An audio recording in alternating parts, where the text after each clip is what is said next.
ఓం శివాయ విష్ణురూపాయ శివరూపాయ విష్ణవే శివస్య హృదయం విష్ణు విష్ణోస్య హృదయం శివః.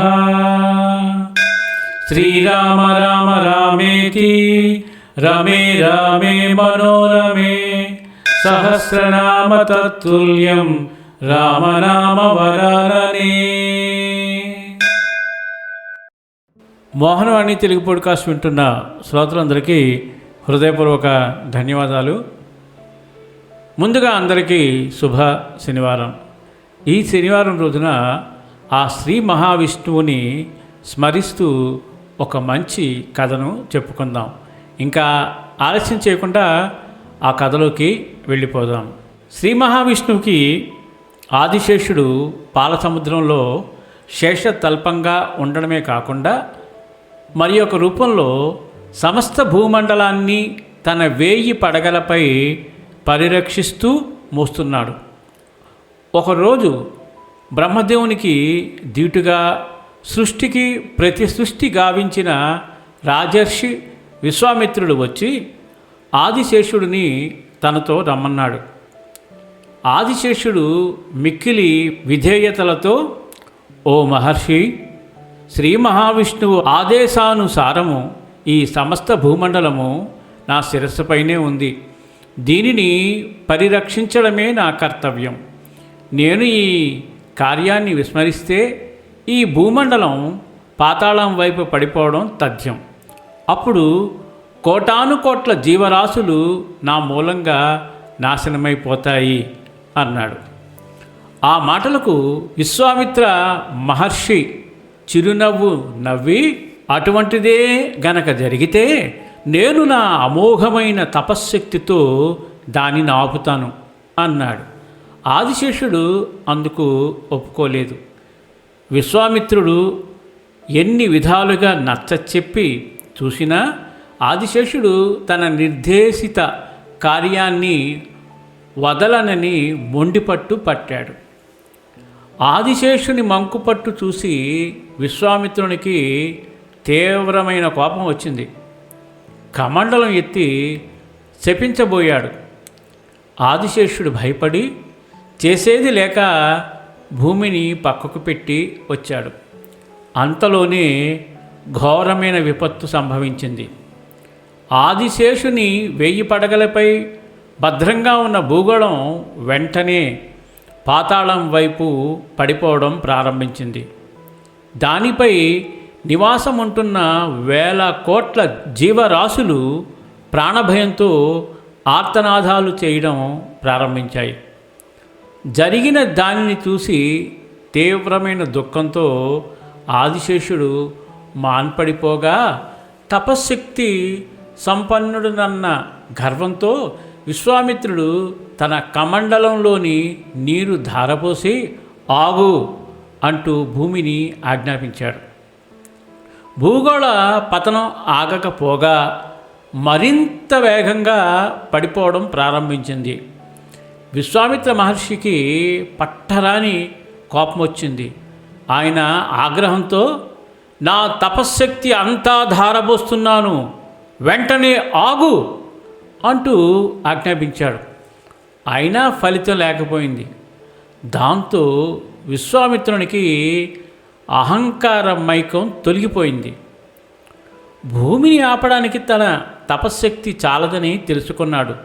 ఏం చేయాలా అని ఆలోచిస్తూ ఉండగా నారద మహర్షి అక్కడికి వచ్చి జరిగిన దానిని తెలుసుకుని, నీవు ఎప్పుడైనా సజ్జన సాంగత్యం చేసి ఉంటే ఆ ఫలితాన్ని వెంటనే ధారపోయి భూపతనం ఆగిపోతుంది అని చెప్పాడు.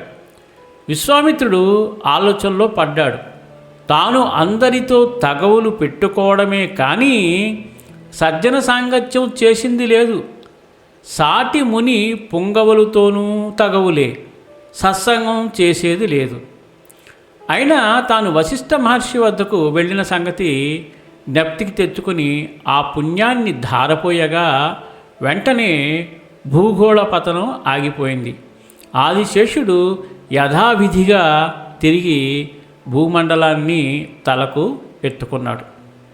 అప్పుడు శ్రీ మహావిష్ణువు ప్రత్యక్షమై విశ్వామిత్రునితో, మానవులలో దానవ మానవ గుణాలు రెండూ నిక్షిప్తమై ఉంటాయి. సమయం సందర్భం బట్టి ఏదో ఒక గుణం బయటకు ప్రకటితమవుతూ ఉంటుంది. దుర్జనులతో సాంగత్యం చేస్తే అసుర గుణం బలీకృతమై ఎన్నో చెడ్డ పనులను చేస్తాము. సజ్జన సాంగత్యం మనలో రజో తమో గుణాలను తగ్గించి సాత్విక భావాలను పెంచుతుంది అని చెబుతాడు. విశ్వామిత్రుడు తన కళ్ళు తెరిపించిన శ్రీ మహావిష్ణువుని తనను క్షమించమని అడిగి సాష్టాంగ నమస్కారం చేసి వెళ్ళిపోతాడు. చెడ్డవారితో స్నేహం మన బలాన్ని తగ్గిస్తుంది, మంచివారితో స్నేహం మన బలాన్ని పెంచుతుంది. కాబట్టి మనం ఈరోజు నుంచి మన బలాన్ని ఇంకా పెంచుకోవడానికి ఇంకొంతమంది మంచివారితో స్నేహం చేసి ఆ శ్రీ మహావిష్ణువు యొక్క ఆశీస్సులు పొందుతాం. సర్వే జనా సుఖినో భవంతు, లోకా సమస్త సుఖినో భవంతు. ధన్యవాదాలు. స్వస్తి. ఓం శివాయ విష్ణురూపాయ శివరూపాయ విష్ణవే. శివస్య హృదయం విష్ణు, విష్ణోస్య హృదయం శివః. శ్రీరామ రామ రామేతి రమే రామే మనోరమే. సహస్రనామ తత్తుల్యం రామనామ వరాననే.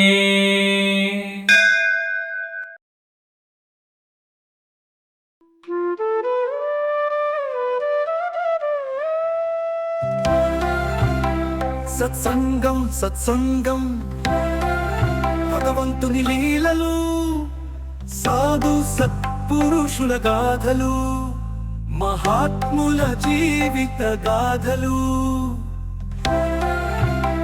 భగవంతుని తత్వం తెలుసుకునే ప్రయత్నమే సత్సంగం.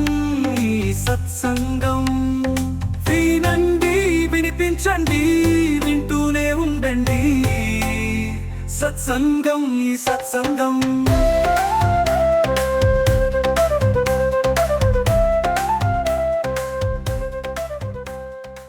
మోహనవాణి తెలుగు పాడ్కాస్ట్ వింటున్న శ్రోతలందరికీ హృదయపూర్వక ధన్యవాదాలు. వినండి, వినిపించండి, వింటూనే ఉండండి. మోహనవాణి తెలుగు పాడ్కాస్ట్ మీరు వింటున్నారు. మోహనవాణి. మన మోహనవాణి కార్యక్రమాలు మీకు నచ్చినట్లయితే వెంటనే ఒక లైక్ చేయండి, అలాగే కామెంట్ చేయండి, ఎక్కువ మందికి షేర్ చేయండి. సబ్స్క్రైబ్ చేసుకోకపోతే వెంటనే మన ఛానల్కి ఇప్పుడే సబ్స్క్రైబ్ చేసుకోండి. ధన్యవాదాలు.